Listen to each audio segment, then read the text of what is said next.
Hello students, today we are going to start a new tense future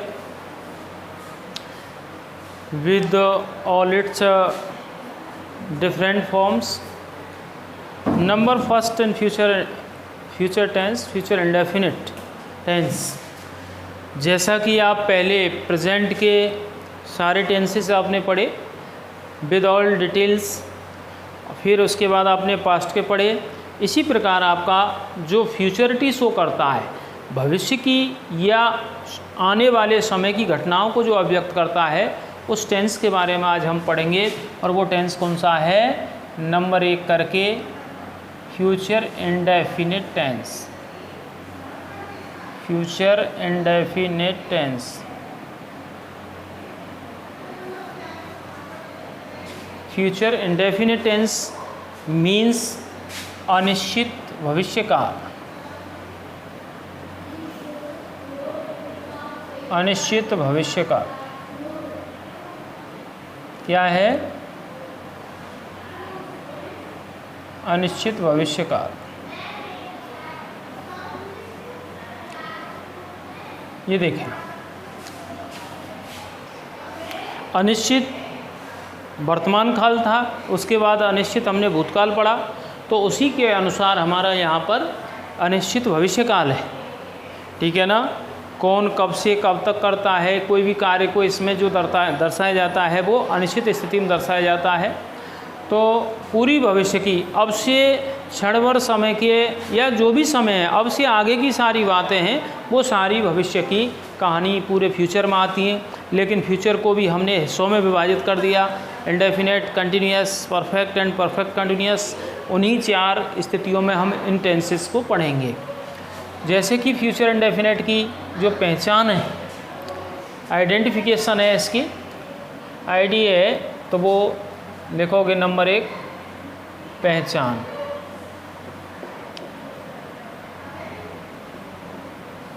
जिन हिंदी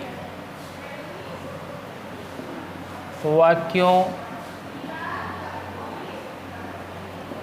अंत में, जिन हिंदी वाक्यों के अंत में गा, गी, गे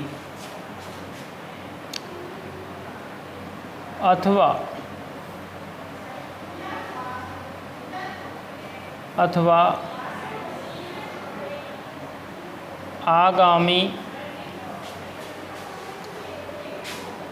आगामी समय की किसी भी घटना को दर्शाया जाता है,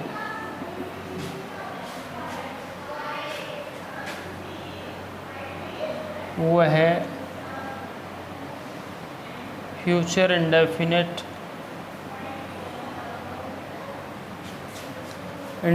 टेंस होता है।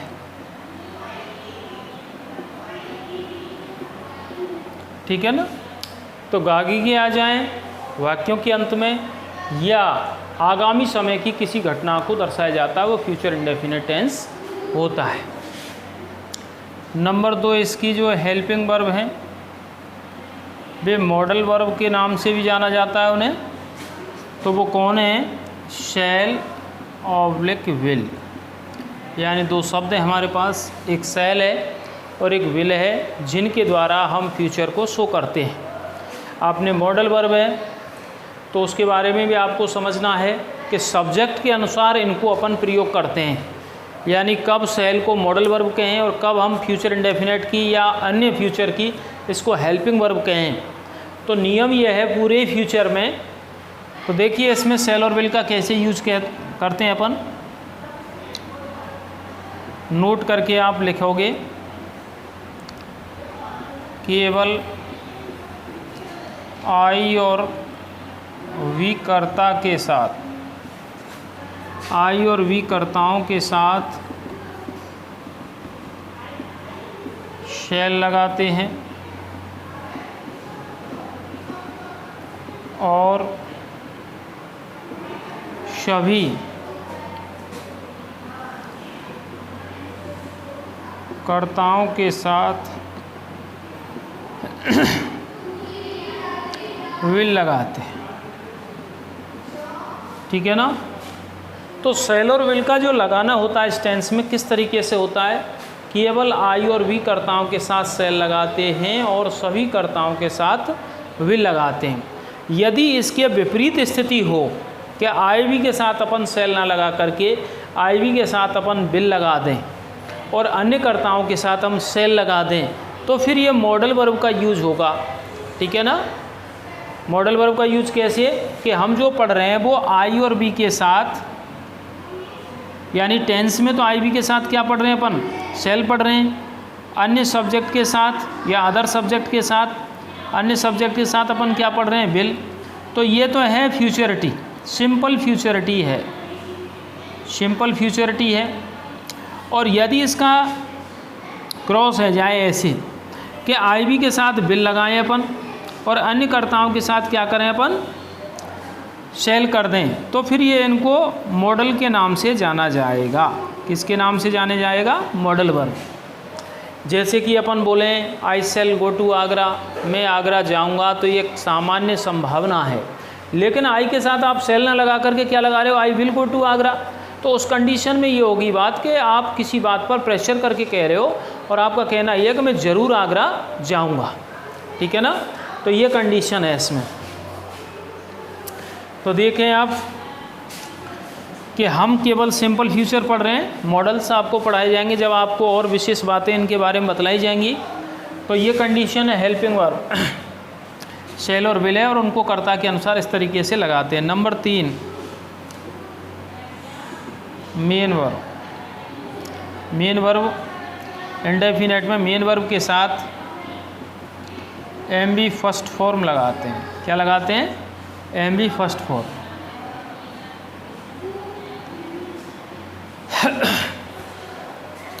ठीक है, तो इस तरीके से आपको मेन वर्ब यूज करनी है।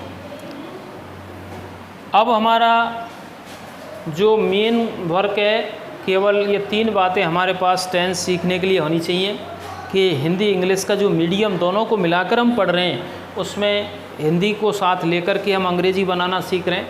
हमारे पास डायरेक्ट मेथड नहीं है, बल्कि ये ट्रांसलेशन कम ग्रामर मेथड है, बिलिंगुअल मेथड है। बिलिंगुअल मेथड का मतलब होता है जब 2 भाषाओं को एक साथ मिला करके पढ़ा जाता है, ठीक है ना। तो दोनों भाषाओं का मिश्रण है। तो इस तरीके से हम हिंदी से मैच कराते हुए ये वाक्य बनाना सीखते हैं। पहचान में लिखा हुआ है, जिन हिंदी वाक्यों के अंत में गा गी गे अथवा आगामी समय की किसी घटना को दर्शाया जाता है वह फ्यूचर इंडेफिनिट टेंस होता है। हेल्पिंग वर्ब जो आपने देखी है सेल और विल है इसमें। इसके बाद नोट इसमें स्पष्ट लिखा हुआ है कि सेल और विल को अकॉर्डिंग टू सब्जेक्ट कैसे यूज किया जाए, ठीक है ना।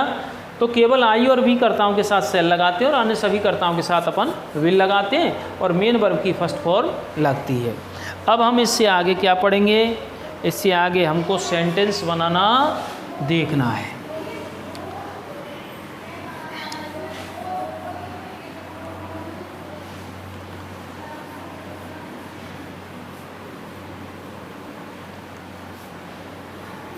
जैसे कि आपका पहला सेंटेंस लें, मैं तुमको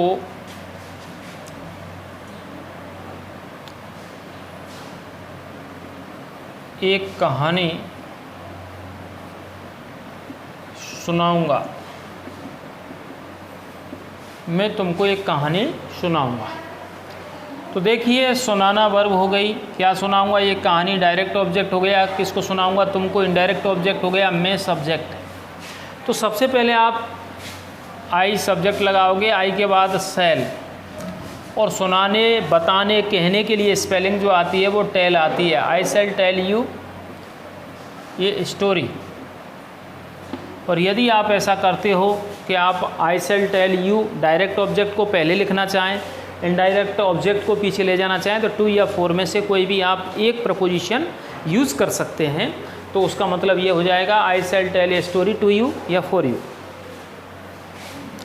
नंबर 2, इसको अपन अन्य 3 तरह के वाक्यों में ढालेंगे। I shall not tell you a story इसका नेगेटिव बनाएंगे आई शैल नॉट। एक बात ध्यान रखना कि जब इसका नेगेटिव फॉर्म बनता है सेल प्लस नॉट, तो सेल प्लस नॉट जैसे कुड के साथ नॉट लगता है कुडंट होता है, अन्य शब्द हैं कैन के साथ कांट हो जाता है, ऐसे सेल के साथ नॉट जुड़ने से जब इसकी कॉन्ट्रैक्ट फॉर्म करते हैं, अपन संक्षिप्त फॉर्म करते हैं, तो सेल प्लस नॉट क्या होता है पता है आपको? शांट। क्या होता है? शांट होता है, सेलेंट नहीं होता। ऐसे ही बिल प्लस नॉट जो होता है वो बिलंट नहीं होता बल्कि बॉन्ट होता है।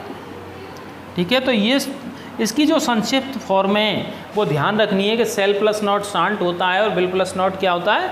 वॉन्ट होता है, ना कि विलंट और सेलेंट होता है। ये ध्यान रखने वाली बात। तो यहाँ पर हम नेगेटिव फॉर्म बना दी, इसको हम इंटरोगेटिव फॉर्म लेंगे। शैल आई टेल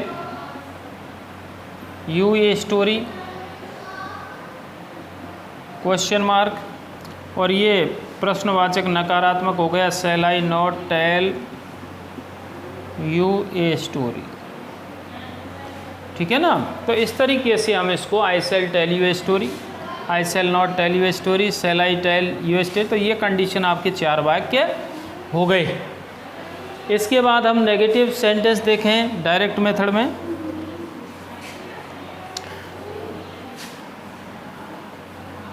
वह कल मेरे पास नहीं आएगा। वह कल मेरे पास नहीं आएगा। तो इसको देखिए, आप एक बात सीखने की है कि मेरे पास की अंग्रेजी आप क्या लगाओगे, ये बात इसमें नई सीखने की है। तो ही के साथ आप विल लगा दोगे, विल के साथ नॉट। अगर अलग अलग पढ़ रहे हो तो आप विल नॉट लिखो, अगर इनको जोड़ के लिख रहे हो तो ही वॉन्ट, जैसे कि स्पोकन इंग्लिश में इसी तरीके से बोला जाता है, he won't. He will not come to me. तो टू मी जो लिखा है ये किए पास का अर्थ देता है। किसका अर्थ देता है? किए पास। इसको ऐसे जैसे मेरे पास के लिए आप नियर प्रपोजिशन लगाएं, वो नहीं लगेगा। ऑब्जेक्ट प्लस टू का मतलब ही नज़दीकी दर्शाना होता है। ये बात समझने वाली है इसमें। तो he will not come to me tomorrow.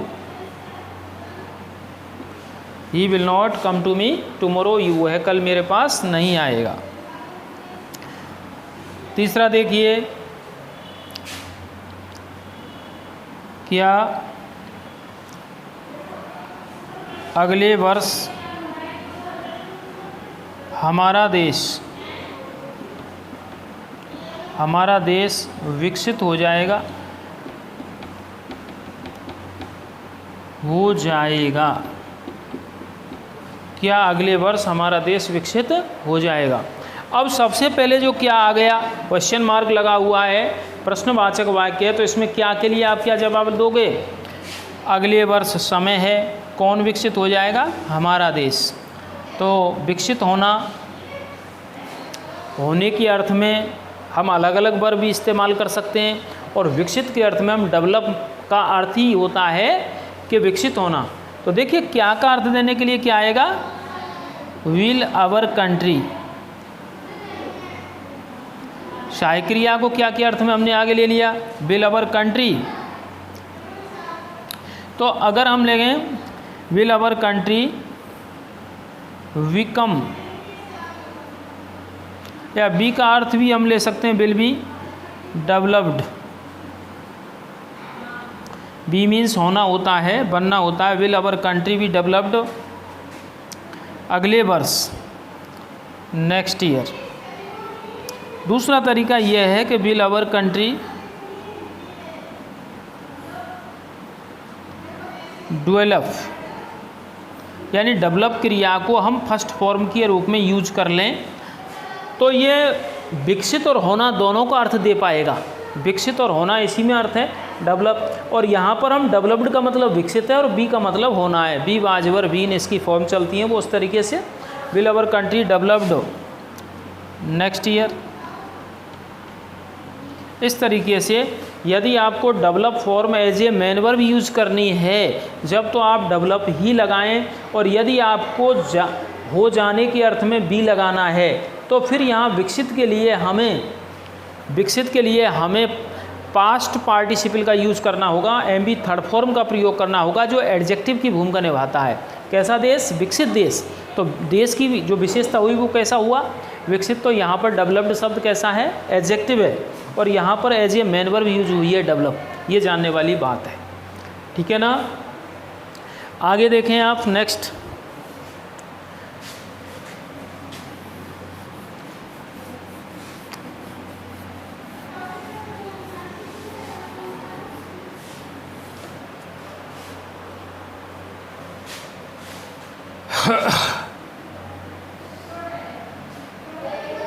देखिए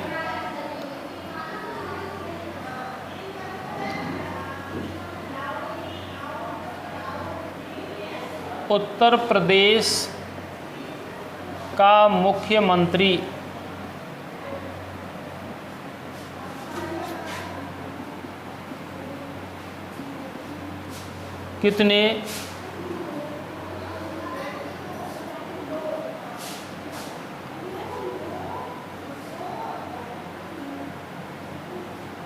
कितने बदमाशों को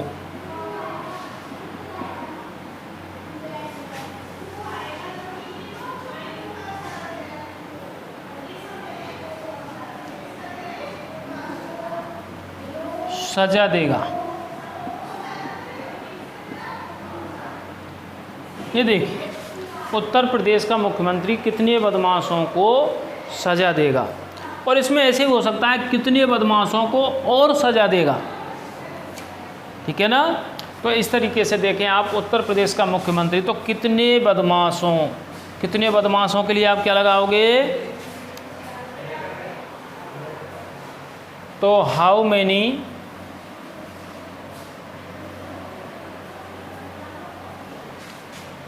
तो बदमाशों के लिए काफ़ी शब्द है हमारे लिए, क्या लगाओगे आप? बदमाश, कुख्यात, लुटेरे, आप हाउ मैनी डिकॉइट्स लगा सकते हैं।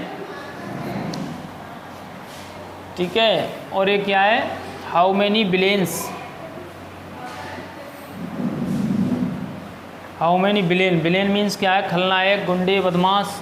How many villains will the chief minister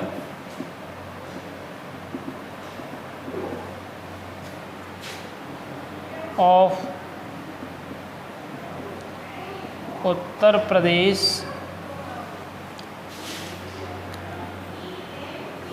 sentence. Sentence means सजा देना।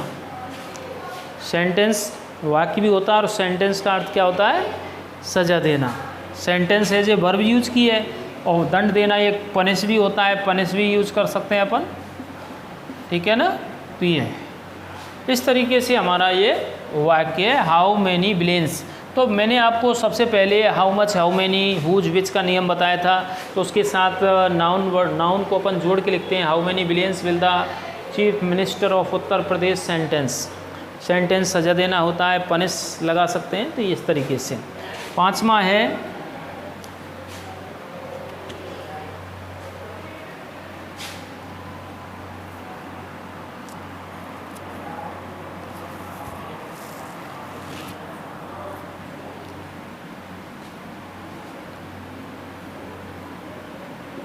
वह कल तुम्हारे साथ खेलने क्यों नहीं जाएगा? वह कल तुम्हारे साथ खेलने क्यों नहीं जाएगा? तो ये इंटरोगेटिव नेगेटिव सेंटेंस है। तो आप समझ रहे होंगे कि क्यों भी दिया गया है और नहीं भी दिया गया है। तो इसके मायने ये हैं कि निश्चित रूप से ये कौन सा टेंस है आपका? Sentence interrogative negative. तो वह कल तुम्हारे साथ खेलने क्यों नहीं जाएगा? तो क्यों के लिए सबसे पहले क्या लगाओगे?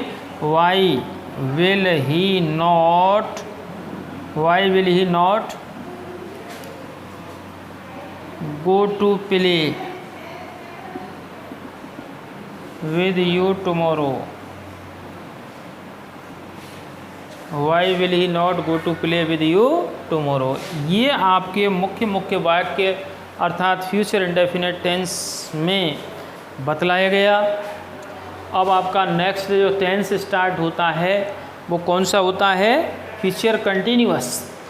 तो इस टेंस के नज़रिया से आपको ये चीज़ ध्यान रखनी है कि सबसे पहले पहचान है, पहचान के बाद आपकी हेल्पिंग वर्ब है। After the helping verb we should mind at main verb as a first form be use in this tense, कि इस टेंस में हम मुख्य क्रिया की फर्स्ट फॉर्म यूज़ करते हैं। और शेष फॉर सेल और विल का वाक्य में अकॉर्डिंग टू सब्जेक्ट कैसे अपन यूज़ कर रहे हैं, कर्ता के अनुसार कैसे यूज़ करना है, तो ये सारी बातें सीखनी है अपन को। इससे पहले भी है और सारी छोटी मोटी बातें अपन आपको पढ़ा चुके हैं। अब आप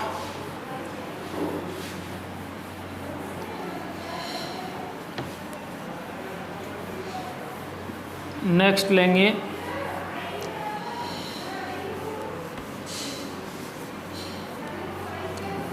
फ्यूचर कंटिन्यूअस टेंस।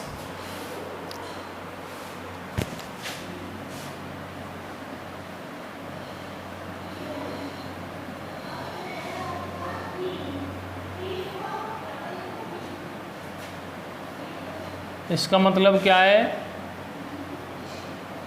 अपूर्ण भविष्यकाल। फ्यूचर कंटिन्यूअस का मतलब अपूर्ण भविष्यकाल। अपूर्ण भविष्यकाल में हमें क्या पढ़ना है, कैसे पढ़ना है, तो ये ध्यान देने वाली बात है। तो पहली बात तो ये है कि अपूर्ण भविष्यकाल की कार्य को जारी दर्शाया जाता है भविष्यकाल में भी, इसलिए इसको कंटिन्यूअस के रूप में दर्शाएंगे अपन।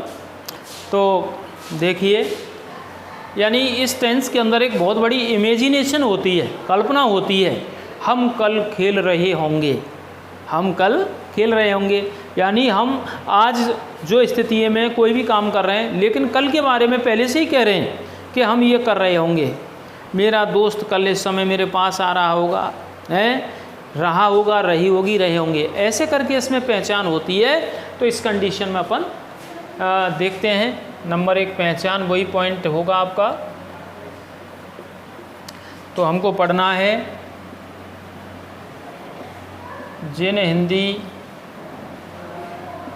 वाक्यों के अंत में रहा होगा, रही होगी, रहे होंगे एवं रहा होगा आदि शब्द आते हैं तो वह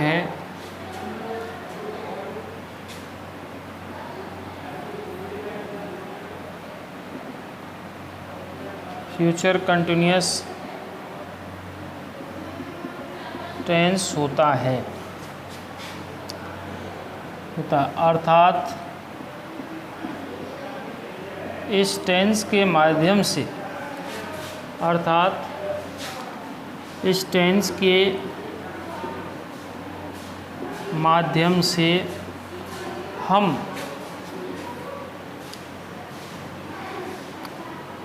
आगामी समय में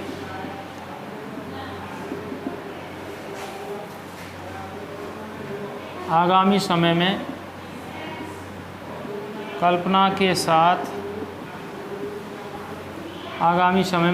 के साथ कार्य को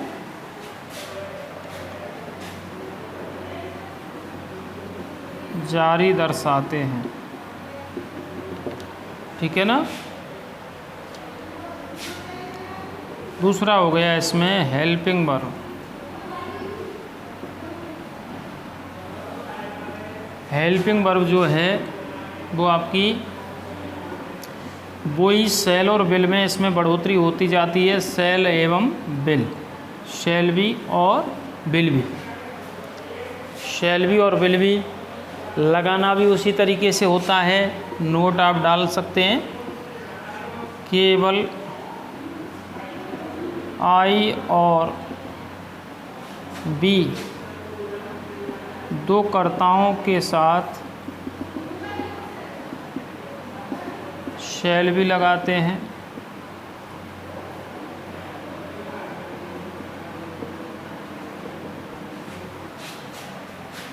और अन्य सभी कर्ताओं के साथ विल भी सहायक क्रिया लगाते हैं। ठीक है ना। फिर आपका नंबर 3 आ जाता है मेन वर्ब पर, और मेन वर्ब में M B first plus I N G, M B first plus I N G, इस तरीके से अपन इसको फॉलो करते हैं। तो ये 3 चीज़ें जो मैं आपको बार बार कहता हूँ एक टेंस के लिए ज़रूरी होती हैं जानना। और इसमें जो 2 सहायक क्रिया का जो बेस है, हेल्पिंग वर्ब का जो बेस है वो इंक्रीज होता जाता है। आप इंडेफिनेट में शैल विल पढ़ते हैं सहायक क्रिया के रूप में, कंटिन्यूअस में शैल भी विल भी हो जाते हैं, परफेक्ट में शैल हैव विल हैव हो जाएंगे, और जो परफेक्ट कंटिन्यूअस टेंस होगा उसमें तो आपके सबसे बड़ी सहायक क्रिया की फॉर्म होती है इसमें shall have been, will have been. ठीक है ना।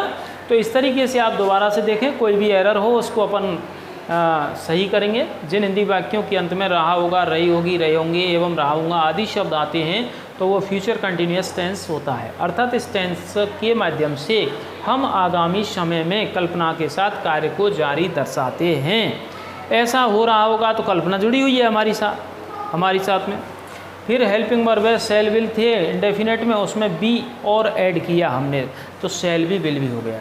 केवल आई और बी 2 कर्ताओं के साथ शैल भी लगाते हैं और अन्य सभी कर्ताओं के साथ विल भी सहायक क्रिया लगाते हैं। Main verb M B first plus I N G. अब इसके अपन वाक्य देखते हैं। तो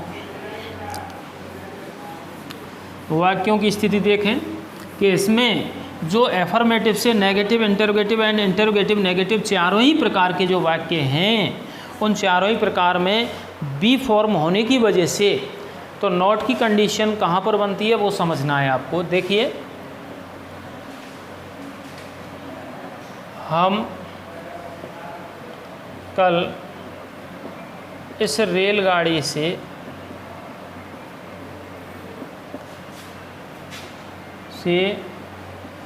जयपुर जा रहे होंगे। हम कल इस रेलगाड़ी से जयपुर जा रहे होंगे। तो देखिए, सब्जेक्ट है कौन जा रहे होंगे हम, वी शैल वी। फिर क्रिया क्या है, जाना, ये पहचान हो गई, रहा होगा, रहे होंगे, तो we shall be going to कहाँ, जयपुर। फिर मैनर क्या दिया हुआ है, इस रेलगाड़ी से, तो वाई दिस ट्रेन। और कल जा रहे होंगे तो निश्चित रूप से अपन कब की बात कर रहे हैं, टुमारो। ये है we shall be going to Jaipur by this train tomorrow.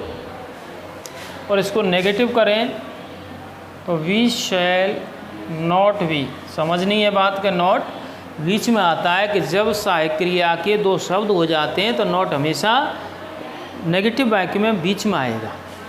We shall not be going to Jaipur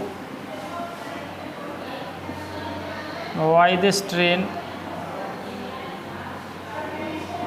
tomorrow. अब इसका जो हम प्रश्नवाचक बनाएंगे तो shall we going to, shall we going to Jaipur by this train tomorrow, और प्रश्नवाचक बनेगा तो इस कंडीशन में चला जाएगा वाक्य shall we not be going to Jaipur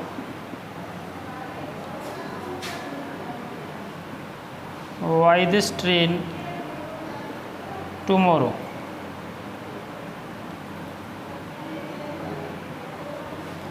ठीक है ना। तो इस तरीके से हमें नॉट की कंडीशन की वजह से चारों वाक्यों पर फोकस करना है और बहुत ज़रूरी है। दूसरा वाक्य आप देखें,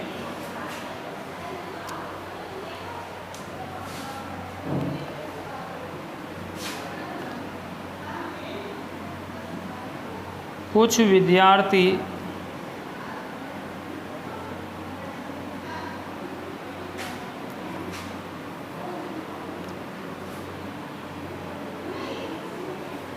इस समय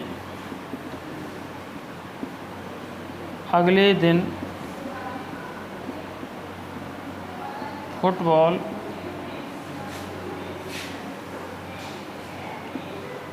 नहीं खेल रहे होंगे।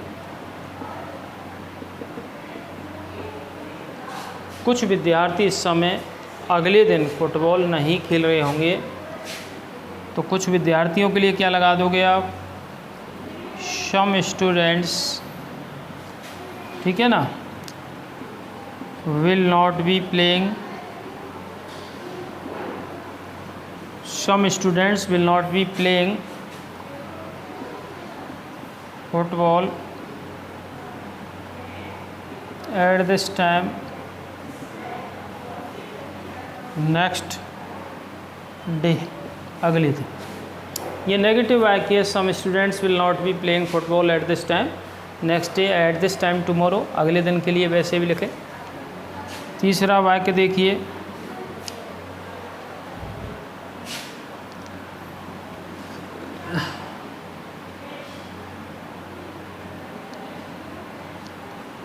वह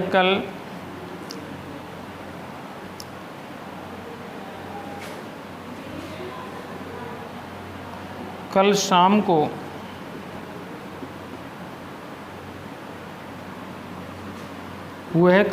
को अपने माता पिता के साथ क्यों नहीं रह रहा होगा।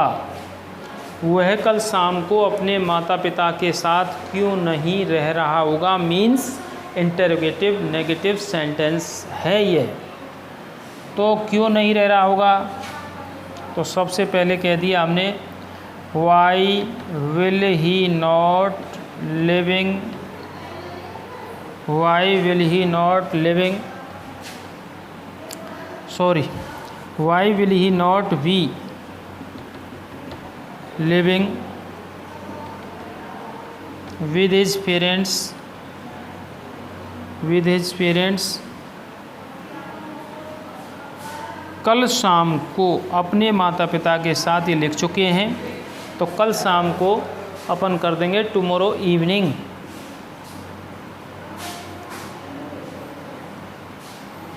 टुमारो इवनिंग इस तरीके से कि why will he not be living with his parents tomorrow evening. इस तरीके से ये हमारा वाक्य है।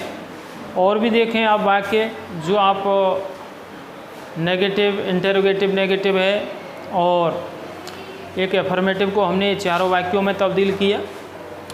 तो एक दो वाक्य आप इस टेंस के माध्यम से और भी समझें।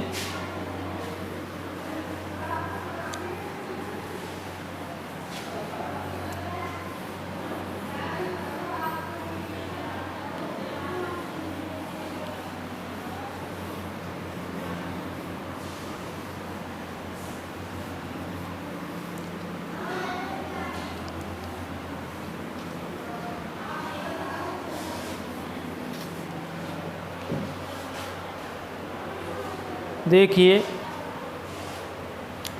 वाक्य नंबर 4, चौथा वाक्य देखें आप।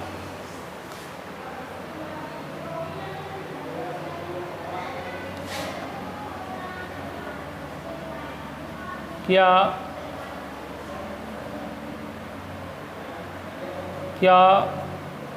एक अजनबी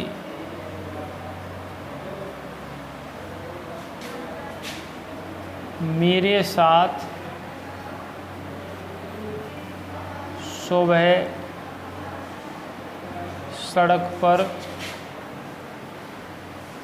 घूम रहा होगा?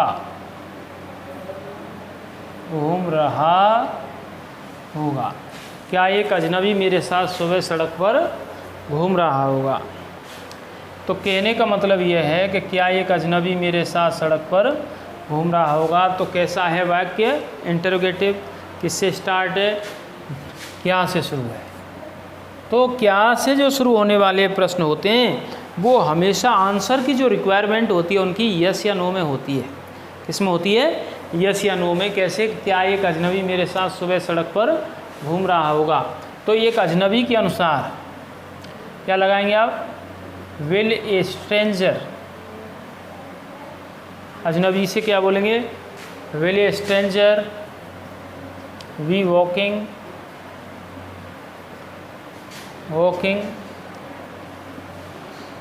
with me on the road in the morning। इस तरीके से will A stranger be walking, क्या एक अजनबी घूम रहा होगा विद मी मेरे साथ, ऑन द रोड सड़क पर, और इन द मॉर्निंग। जैसे कि ये टाइम फ्रेज है, टाइम फ्रेज में इन प्रोपोजिशन यूज़ करते हैं इवनिंग मॉर्निंग से पहले। अगला देखें,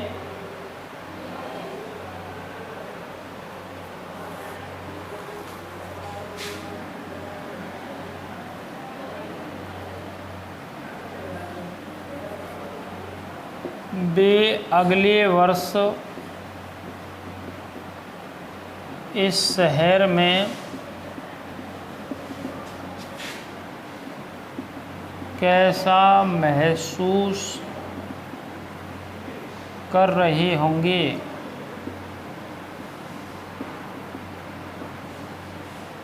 वे अगले वर्ष इस शहर में कैसा महसूस कर रहे होंगे।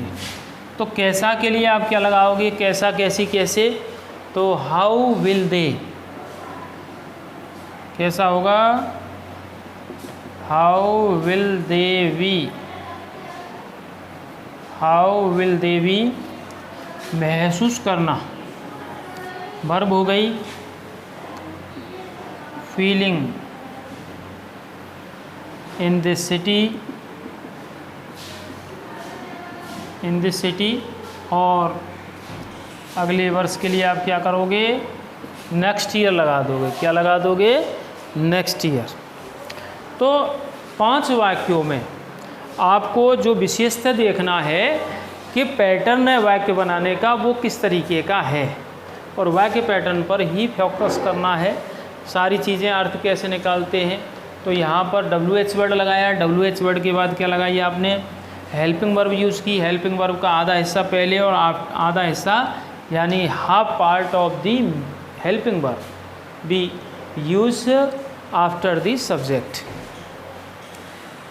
एज फीलिंग जो है वो as a main verb use की है हमने। इन दिस सिटी ये प्लेस है, और नेक्स्ट ईयर टाइम फ्रेज। तो ये आपको समझना है। तो देखिए एक सेंटेंस और देख लें इस टेंस का, लास्ट।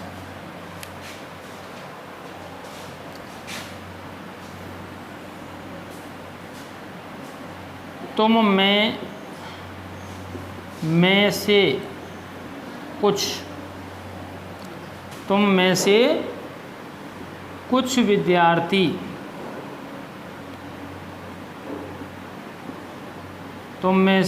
विद्यार्थी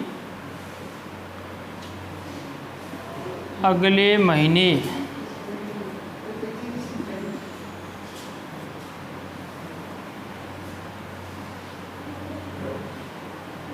क्या याद कर रहे होंगे? ठीक है ना। तो सब्जेक्ट के बारे में पूछा गया, तुम में से कुछ विद्यार्थी अगले महीने क्या याद कर रहे होंगे। तो सबसे पहले क्या आया बीच में, तो अपन को क्या यूज करना है, व्हाट। तो व्हाट लगा करके आपने क्या यूज करना है, व्हाट विल। अब तुम में से कुछ विद्यार्थी, तुम में से कुछ विद्यार्थी कैसे लिखोगे, सम स्टूडेंट्स ऑफ यू। तुम में से कुछ होता है तो सम ऑफ यू, तुम में से कुछ के लिए क्या लगाते हैं, सम ऑफ यू, और तुम में से कुछ विद्यार्थी तो सम स्टूडेंट्स ऑफ यू, ऐसे अर्थ निकलता है इसका। तो what will some students of you be learning next month. What will some students of you be learning next month. ये आपका वीडियो कालांश 2 टेंस आपके फ्यूचर के वीडियो कालांश में हैं और आपको अच्छी तरह से इनको याद करना है, देखना है। ओके, धन्यवाद।